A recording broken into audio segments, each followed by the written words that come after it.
So there was like a Piers Morgan video I was gonna watch about, like, he interviewed somebody about how many people died. Oh yeah, there we go. Reveals migrant workers' death toll to Piers Morgan. We can watch this. And I'm kind of curious to see what they're gonna say, what the number is. Maybe they'll probably say it's 0. I'm waiting for them to say, like, nobody died. They were just sleeping or something like that.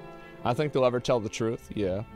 Qatar is not without fault. Women's rights and gay rights are restricted by Western standards. Migrant workers have indisputably been treated badly.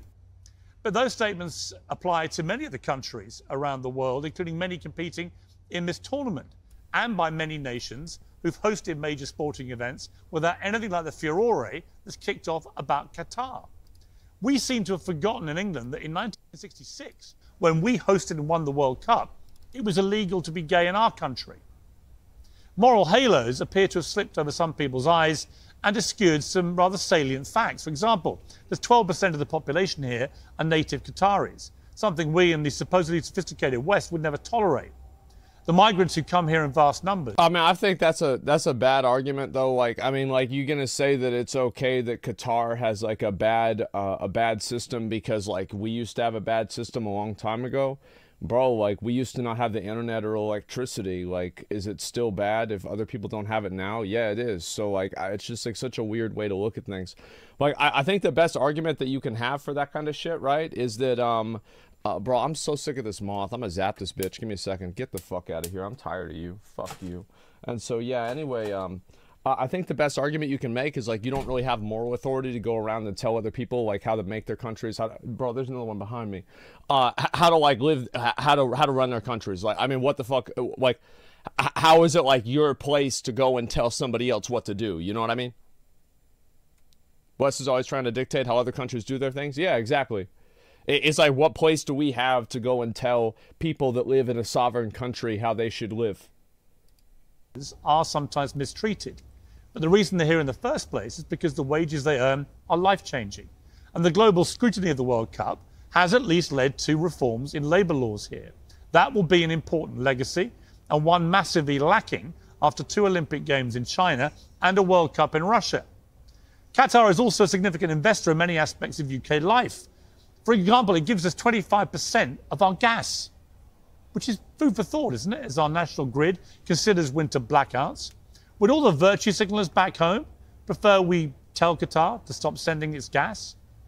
This tournament's brought the football... I mean, like, I think people are not going to actually say that. The thing is, this is just always what the truth is. People are willing to make compromises for things if those things are not going to be harmful to their way of life. You know what I mean? Like, these things they're not going to affect them in a bad way. There's not going to have any sort of a negative effect. But, like, the moment that, like, you actually fuck with somebody's day-to-day life, then they don't really care who they're going to support. They just don't want to get fucked with. Like, that's about it. Mad Middle East together as well. 2 years ago, Qatar was under a blockade led by Saudi Arabia, Bahrain, and the UAE. Now fans from most countries are pouring in to enjoy the football. Saudi's Crown Prince was at the opening ceremony. The Emir of Qatar even waved a Saudi flag during their stunning win over Messi's Argentina. There's no denying the Middle East has a long way to go on human rights and many social issues, but so frankly do a lot of European countries.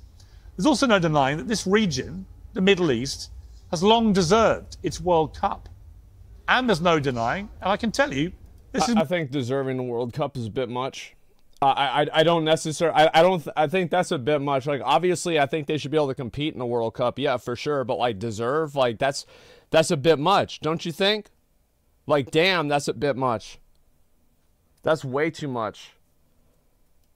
What most people here are thinking, that right now, Qatar's putting on a pretty good show.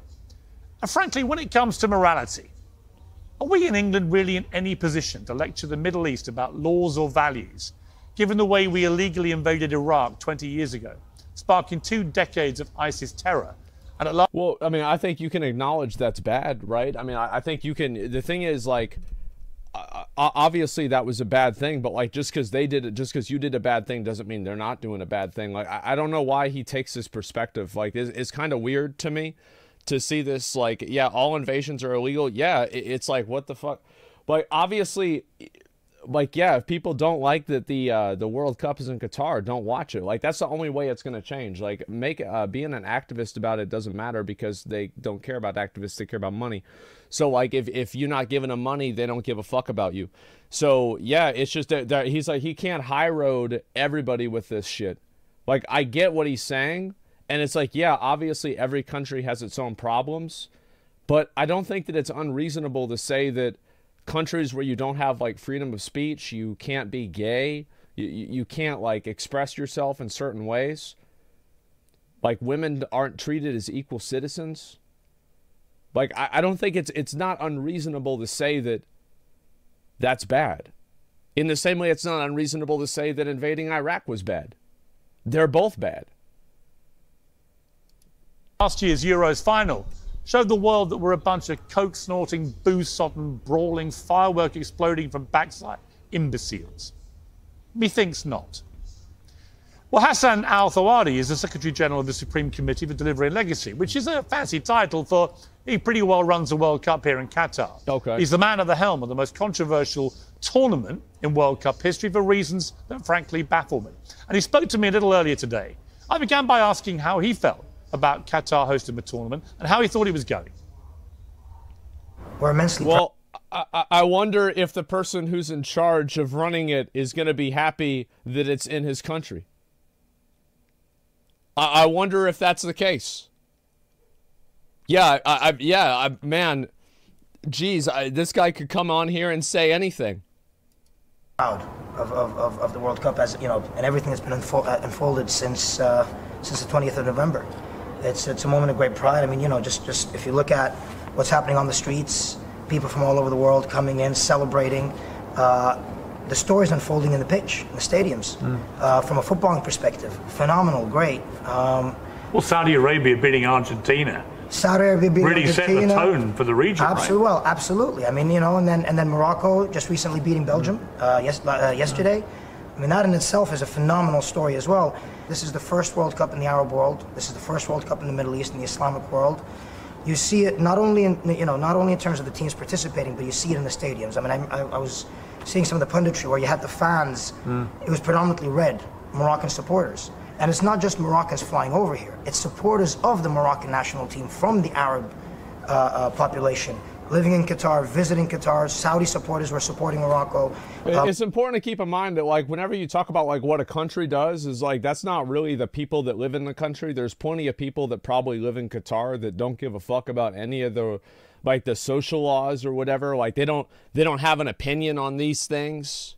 They're just like, they're just trying to live and get by and exist. You know what I mean? Like, they don't, like, this is not their problem. They just want to live their life, you know, spend time with their family, and that's it. And just be able to, you know, like, have a nice car and a TV and a smartphone. So you got to keep that in mind whenever, you know, like, you talk about the people that live in these countries. The people, you know, obviously governments are the product of the people, but at the same time, it's not a direct one-to-one. And it's like, think about, like, with the U.S., for example. Like, 70-something million people voted for Biden, but there's 300 million people in the country. That means over 2/3 of people did not vote for the current president. So whenever you go and you complain about, like, a president or something like that, you got to keep this in context that a lot of people don't give a fuck.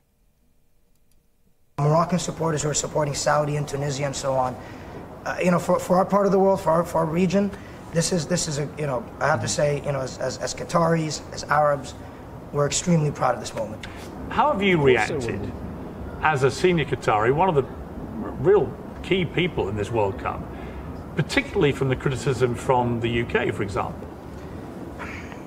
I think, you know, from day one, what we tried to do is distinguish between two forms of criticism. There's constructive criticism that we've taken on board. We've engaged with, we've talked to our critics who had a genuine interest in terms of you know, progress or working with us towards utilizing this tournament as a transformational vehicle for Qatar and for the region. And as I said, we've engaged with. I do think that, like, to an extent, having these, like, events in the Middle East and having, like, more of, like, world culture be part of, like, the Middle East culture will probably be better in the long term. because it will help kind of like westernize a lot of the people that live there, because they're interfacing with the same stuff that we're interfacing with. They're part of the global culture, and they become part of that way of thinking. So I think that's what happened. Like that's what happens on the internet. Like, that's the truth, right? That's what happens on the internet. There's a lot of people that are like racist on the fucking internet. They meet people that are black, and they're like, well, I mean, whatever, we're still going to play Call of Duty. Like, it is what it is. And people might still have their dumb fucking beliefs, but at the end of the day, they can find somebody that they understand that might, you know, necessarily not be somebody they would like, and get along with them. I think that's very common. And so you've got to keep in mind, like, that for a lot of the people that live there, having the World Cup and having all of this global attention on the country and this injection of global culture into countries that I think that many people would agree are very socially reductive, like extremely socially reductive, I would say this is a good thing. It is a good long-term thing. We've discussed things with them, and they become partners in the end. And then there's, of course, criticism that I think is based on misinformation. Yeah, somebody says real quick, why is being Western thinking good globally? I think, like, for example, this is just like my outlook on life. You know what I mean? Like, this is just like, so at a certain point, there is no good and evil. There only is and is not. So I understand what you're saying. Morality is, of course, 100% subjective. But I think at any point where you try to control another person's behavior and another person's actions whenever they are not in direct harm of another person besides that, that's usually a bad thing. Whenever a person is not able to express themselves and has to live in a cage or live with their mind inside of a cage, I think these are bad things. These are fundamentally bad things. They're reductive to humanity, and I think that there are like a million cases in history where that's the case, whether it's McCarthyism, whether it's the fucking witch trials, whether it's the fucking church in the Dark Ages. Why do you think they're called the Dark Ages? It's because of them. Absolutely. So I think these things are bad. So I feel like the Western countries have been farther ahead with this kind of stuff, but I don't want to say in any way that Western cultures are some sort of barometer of morality. I think that we have a lot of other morality problems as well. It's just that I think in this spectrum, we do a better job. Does that make sense? Misrepresented facts, misstated facts, and even towards, you know, these, whether it's media outlets or individuals, we've also reached out and tried to engage and tried to set the facts straight. And some, unfortunately, have not been as receptive of our efforts. But nevertheless, we've always said one thing: the most important element is our response is always going to be by actions, as opposed to words. Well, Gary Lineker, who fronts the BBC coverage, well, he's a friend of mine, full disclosure, big fan of his work over the years, both on the pitch and off. But he did a sort of monologue at the start of the BBC's coverage, pointing out all the bad things about Qatar. And all I find that to be very fucking annoying, is that these guys, that BBC, for example, and all these other broadcasting companies, I am not a fan of, like, obviously, you know, you've got to do what you've got to do to make money. But clearly, I think it should be taken into account that these companies don't really care. It doesn't really matter, because if it did, they wouldn't support it. And it's more important for them to make money than to support these different types of things for human rights. And that's fun to, it's like basically they go through a big monologue and they talk about how bad this is, then they start providing coverage for it and promoting it. You see what I'm saying? Was he didn't do that at the Russia World Cup. No. They didn't run your opening ceremony this time, the BBC on the main channel. They did in Russia. They ran it, for example, with the China Olympics, the Beijing Winter Olympics. Yes. It seems to me to be a bit of a double standard there. Well, it's disappointing, you know, for an institution such as the BBC, especially, you know. I thought the China Olympics got a lot of criticism too. Like, I remember whenever the China Olympics happened, there was a lot of people that were talking about it. It wasn't as bad as this one. I absolutely don't think so. But it was, yeah, it was absolutely criticized. Particular BBC Sports, you know, an institution that is always known, or at least, you know, as I grew up, was always known to be, you know, objective and stating the facts and allowing for, you know, different points of view to be addressed and for the audience to make their own decision. for the actions that you've mentioned. For example, and again, I think that's I'm gonna be honest, he's right about that. Almost all news stations now are not for news, they're for activism. And they are all trying to push some sort of agenda or some viewpoint, and they want the people to get the message. That they want to push a message. It's not about delivering facts. It's not about because at a certain point there is not only evidence for your point of view. There is evidence for other points of view, but whenever that never even exists, there's obviously something wrong. In particular with Gary, the frustration is that we've reached out to him. We've reached out to him many times. The latest, if I'm not mistaken, was in February, about 3 or 4 times, for a sit-down. And at the very least, again, with the idea, we'll present our case. Whatever judgment you want to pass later on, that's up to you. But at least for us to present the counter-argument, show what we've done, how we've utilized this tournament, and how really this tournament is an historical event. What you see in the stadiums, what you see outside, the engagement, the cultural engagement, the fans, the way people are dressing. Yeah. I mean, just a little side story. Over the years, as I did a lot of interviews, especially from back home, I'm always dressed like this. And a lot of my friends, whether they're journalists and even some experts, always try to convince me to dress in a Western way. Even if I'm in Qatar, dress in a Western. See, I think that's what a lot of the guys not guys, but the people over in the Middle East are worried about, is that I think they don't want to have Western culture cannibalize their own culture. Because I think it's cool he's dressed like that. Because that's the way that they dress over there. That's the way they dressed over there 1,000 years ago. That's totally fucking fine. And I totally understand where they're coming from with this. And it's important in my mind to separate different types of people being able to be themselves. But that also goes both ways. So I think that the way that he does it here, I don't think this devalues what he's saying at all.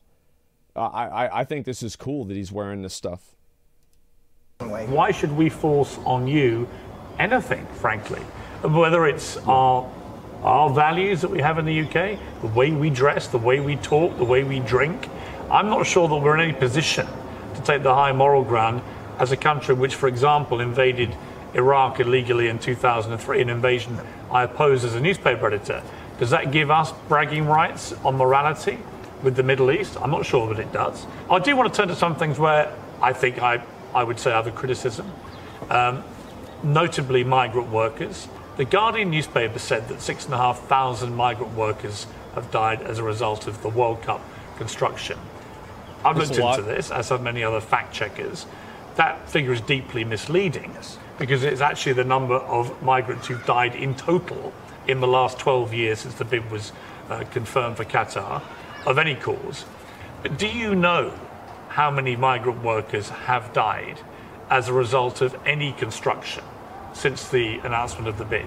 In terms of, what we did from day one, at least within the organization that I'm responsible for, is we were committed towards being transparent and, capturing any incidents, whether it's in terms of, misses, near misses, accidents, or unfortunately deaths. And we decided to capture, and we made a decision in terms of obviously work-related deaths as defined under the, And it is confusing, right? Because if that is true, and the 6,500 figure was just all migrant deaths that happened in the last 12 years, regardless of cause, yeah, I think that's clearly misleading. And I think that's kind of that's what the problem is with media, is that you have information like that's presented without any context behind it, or the context is intentionally not presented with it because it would create a doubt for what the message is trying to be. It's misleading. Yeah, they're just intentionally trying to mislead people. Industry standard, but also capturing what we consider to be non-work related deaths. And this is only purely in relation to the stadiums and the projects that we're responsible for. And what are those totals? And that's 3 work-related deaths and 37 non-work-related deaths. Right. These are deaths specific to World Cup construction, the stadiums, specific to World Cup stadiums. Do you know how many people have died in Qatar since you won the bid in the last 12 years 40 from any people, construction related to anything to do with the World Cup? In other words, new hotels, new bridges, whatever. In other words, what is the honest, realistic total, do you think, of migrant workers who've died from as a result of what they're doing for the World Cup in totality? The estimate is around 400. Between 400 and 500. I don't have the exact number. That's something that's being discussed. I mean, there will be people, Hassan, who say that's a lot of people. One death is too many. But they would say 400 is a price too big to pay. What do you say to that? What I will say is, one death is a death too many, plain and simple. Well, they could always say that, but that's not really true. I mean, there's obviously an acceptable number of deaths. I mean, let's just be honest here. I mean, obviously you can't come on TV and say this, but like, yeah, if only a few people die, it's not that big of a deal. Like, that's really the truth. And I think every year, it's PR. The health like and safety standards I mean, they on can't the sites say are that. improving, at least on our sites, the World Cup sites, the ones that we're responsible for, most definitely, to the extent that you've got trade unions, representatives of the German trade union, representatives of the Swiss trade union. But you accept have just to make this point, have commended the work that's been done on the World Cup sites and the improvements. Right, but do you accept then, because of the improvements that have been made, that at the start they weren't good enough, the standards? I think overall the need for labor reform in itself dictates that yes, improvements had to happen. And just so we're clear, this was something that was recognized before we bid. The improvements that have happened isn't because of the World Cup. These are improvements that we knew we had to do because of our own values. Improvements that had to happen, whether it's in terms of health and safety standards, whether it's in terms of improving the accommodation standards, whether it's in terms of dismantling the kafala system. Now what the World Cup did, the World Cup served as a vehicle, as an accelerant, as a catalyst. It, because of the spotlight, which we recognized early on was going to be shed, it allowed, it caused a lot of these initiatives, not only in terms of improvement in the legislation, but in the enforcement of it as well. And that's where today, where we led to, we got to a position where our most ardent of critics consider us today to be a benchmark in the region. Let me ask you about LGBT rights, because in a lot of I feel like that's also a big factor too. And it's not just LGBT. I think it's just like it's like free expression. Like being gay is like that's like only one part of it. You know what I mean? Like that's one part. So yeah, I mean with the I think it's probably a difference between like the way that they build shit and the way that they treat workers. Like I think there's like two separate things. Like the way that things are built can be good, but the way that workers are treated can be bad simultaneously. So I think that like talking about that is a little bit of it's like double talk a little bit. So let's see what he says about gay people.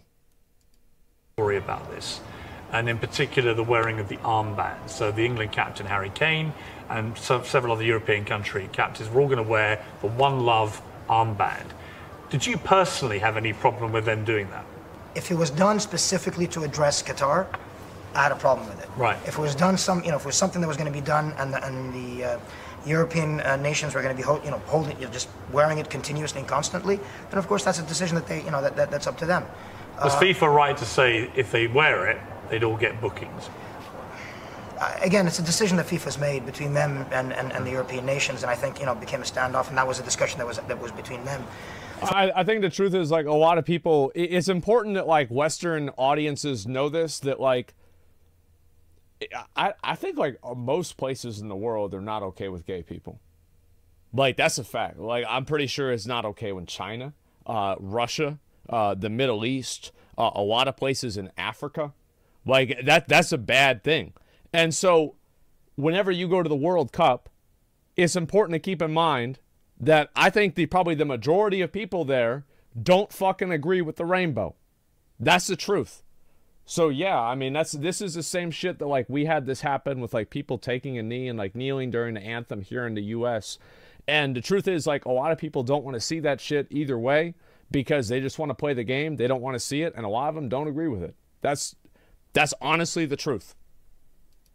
For me, what I'm trying to, what for our position and my personal position is, look, we've always said everybody's welcome, and we've worked very hard to create an environment and to ensure that people from all parts of the world and all walks of life come into Qatar, engage and interact with people from the Arab world and the Middle East, even though, which I think is a good thing, because there's a lot of people that live in Qatar that the more that they interact with and they meet people that don't live there, the more they will grow as a person.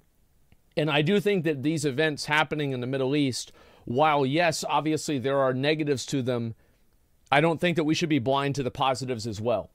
Because, like, I know a lot of people that are in the Middle East that whenever they sit down and they're in Discord and they're talking or Skype or whatever the fuck program you're using at that time, and you're just talking to them, the more time that they spend with people in these other parts of the world, the more they realize that these other people aren't as different as they might have imagined, which is a good thing. Yeah, it's good. You might not necessarily see eye to eye. It's so naive. You think it's naive that people that are like that? It's a naive viewpoint that allowing people to interact with other people of different viewpoints will help them understand and like humanize each other. I don't know, man. I feel like that's happened a lot on the internet. Yeah, cook take, it's part of their religion. Yeah, and how many people were religious and then they got on the internet and then they stopped being religious? There's a lot of people like that. I remember that's why like r/atheism was so big in 2009. So like I mean, you're not gonna catch me on this because like I am a very big supporter of like multicultural internet shit. I think it's like one of the best things that's come out of the internet. Everybody always focuses on the bad shit. Everybody always focuses on the assholes. But the truth is that the majority of people grow from it, and it's better for them. Things, even though we might not agree on certain things, but everybody's welcome. And the point is, you know, to come to terms with the fact that we won't see eye to eye, but we can still have mutual respect for each other, and still. I think that's good. And also, like, by the way, like, you go to Qatar and you start like fucking disobeying their laws and shit. Like, I don't really feel bad for you if they put you in jail, because like if you go there, like this is their country. And you start promoting shit that is against their laws or saying how, you know, fucking Muhammad is an asshole or fucking some shit about Islam being fake or how gay people are better than normal, like some fucking bullshit, right? You don't go into somebody else's fucking house and then shit on the floor. You don't do that. And I think a better example is like, for example, there are a lot of people's houses, they ask you to take your shoes off whenever you come inside. Like for me, I'm a Neanderthal. So I never take my shoes off whenever I walk inside. I'm totally fucking fine with just walking in there. And, you know, I usually have my shoes on. But if somebody asks me to take my shoes off whenever I come inside their house, I always do it. And I think it's the same thing. Like, don't go to somebody else's country and then not respect their laws. Like, don't do that. It doesn't matter. If you don't agree with their laws, don't fucking go there. You either make a decision. You either don't go there or you go there and you follow the fucking law. Find a way of moving forward, celebrating together. And I think... Is it safe for gay people to be in Qatar now? It's safe for everybody to be in Qatar. Yes. Unequivocally, Piers, yes. And safe for gay people to live in Qatar? Yes. I think it's safe for everybody to live in Qatar, Piers. But there would be a problem if a gay couple, for example, showed demonstrative displays of public display of affection generally is not part of our culture. Public display of... Not part of our culture. That's an interesting way of putting it. Yeah, very interesting way of putting it. Yep, there you go. Affection is not part of our culture. It's not, you know, regardless of who you are, regardless of your sexual identification or and so on. Public display of affection is not. And again, I say that, and I mean within reason. You know, holding hands in the streets is fine. For gay people? Holding hands in the streets for anybody is fine. It is? But what I'm saying is, you know, there's you know, public intimacy. Public intimacy is not part of our culture. We're a relatively conservative culture. In the West, the individual's personal rights always trump, let's say, the community rights. That's what's most sacred. Now there are other societies, our society being one of them, you know, the Arab world and the Middle East, where it's the communal values, it's the values of the community and society, which is also, again, fundamentally related to religion as well. Yeah, and that's the thing, right? It's like I feel like the individual should come first, right? And the individual is what is the most important thing. But I don't go to Qatar and fucking start complaining about this shit because it's not my country. I don't live here. I'm not here. I don't speak their language. I got no fucking idea. But yeah, I do agree with that. That is you know, of a higher value, of higher importance. And again, the question then becomes, what is more important? You know, if you're coming from a Western value-based system, you look at individual rights, regardless of any other aspect that should always be sacred. And from our part of the world, it's the religious values that are there. What I'm trying to say is, at points in time, these discussions, you know, to try to find a winner out of them, or try to find, you know, for somebody to kind of defeat somebody else in terms of the discussions, the reality is that there will be no winner. But what we have to do is find, you know, or at least... Well, he's right about that. There will not be a winner, because, like, at the end of the day, they're going to do what they want to do, regardless of whether England approves of it or not. Like, that's really, that's the bottom line. Thanks for 5 subs. I appreciate that. Yeah, that's the bottom motherfucking line, is they're going to do whatever the fuck they want because they can. Like, that's all there is to it. And they can, it's their country. They live there. They're a sovereign nation. And I'm going to be honest, like, as somebody who pays a lot of taxes, I don't want my fucking tax dollars going towards, like, attacking Qatar because they have a fucking shitty human rights. Like, we got people here who don't have any fucking rights. Like, what the hell are we doing thinking about them? What we try to do is... Yeah, let them be them. Find something at least that unites us. And come to terms with the fact that we might not see eye to eye on certain things, but we have to find a way of coexisting and moving forward. Yeah. And what this World Cup has showcased, again, taking it back to what you see on the streets. I think moving forward is coexisting, and that's why it's a good thing to have, you know, things like this happen. As I said, like, I don't think it's like, I think both things can be true. That these things are actually transformative from a cultural perspective for a lot of the people that live in Qatar and the Middle East in general. But I also think that it's bad in other ways too, like with the way people get treated there.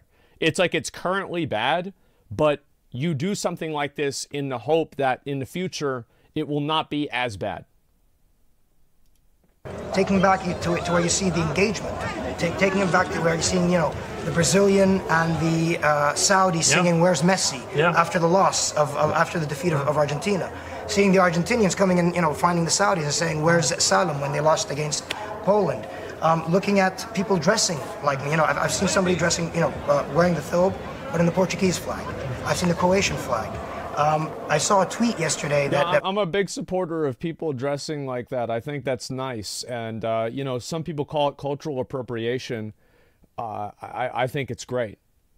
I really do. I mean, unless they're trying to make a joke out of it or something, then, like, yeah, that sucks. But, like, yeah, I think that's fucking great.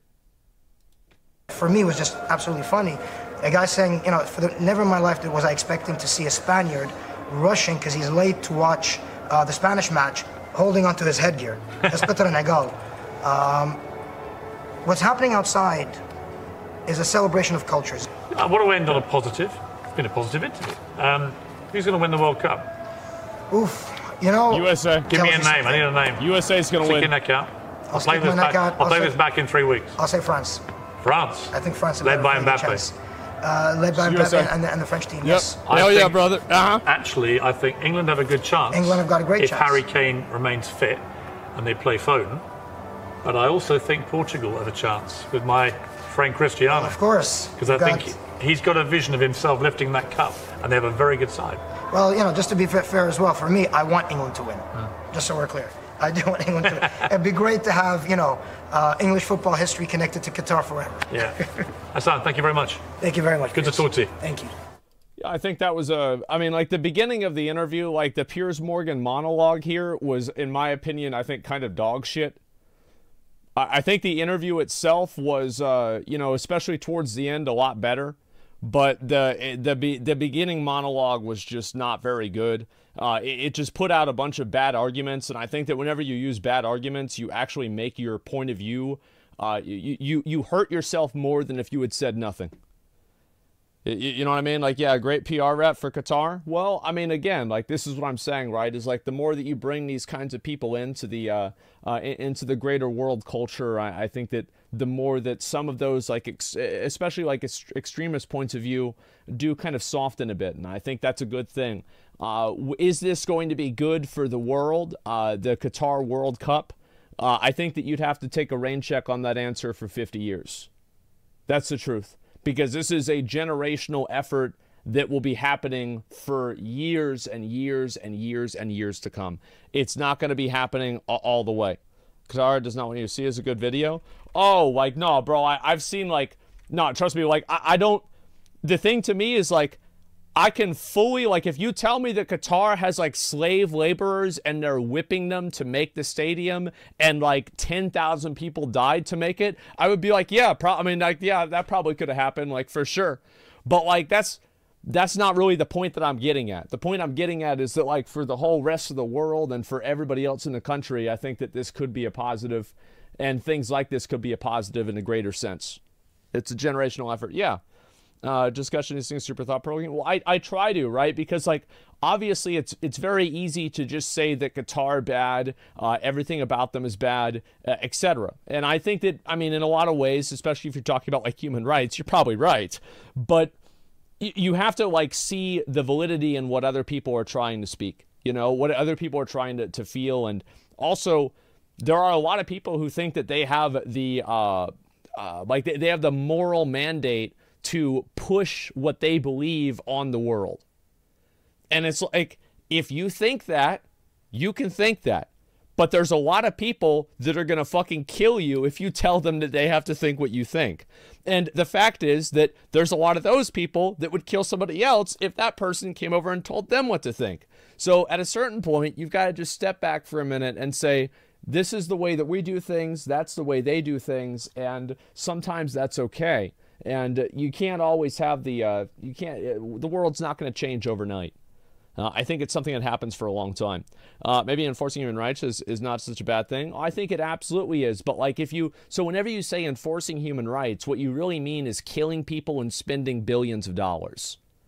So, like, that's really what you're saying. Like, you're not saying, like, oh, it's enforcing human rights. Yeah. That's kind of what you're saying. But the truth is that it's a little bit more complicated than that. And it costs a lot of money to do something like this.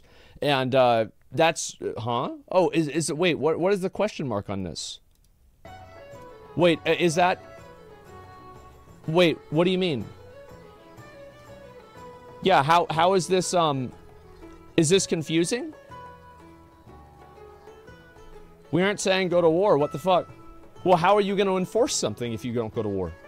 What do you do? How do you enforce something? You can't make those people do what you say. Yeah. You nuke them. What if they try to nuke you? Yeah, boycott them from the cut, for example. I mean, I don't know. As I said, I think that, like, I mean, the Nazis were in the Olympics, man. I think there's a lot of precedent for the opposite. And, yeah, strongly worded letter. Yeah, maybe, hey, everybody, let's change our fucking profile pictures to a flag. Maybe that'll solve it, okay? Let me look at some other stuff, too. I saw this, and I was actually really curious to see what it was. And, yeah, we'll change our fucking name to a flag. That should solve it. And I think Qatar's going to magically accept gay people if they don't go to the World Cup. Yeah, exactly. And it's just the truth. And so I think that it's something that has to happen over a long period of time. There are many people who feel like, you know, they have to make a change right now and right away. But the truth is that I'm sure a lot of people in Qatar like the culture they have there. And you can't just go in and tell an entire population of people, hey, you have to stop living your life this way because we don't approve of it. You can't go in there and do that as, like, a foreign entity and think that this isn't going to have any fucking pushback. Yeah, stand with love and let go. That's how the world will change. Yeah, I mean, I'll let people just do whatever they want to do, man. Like, that's what matters the most. And if you can't do that, then that's fucking awful.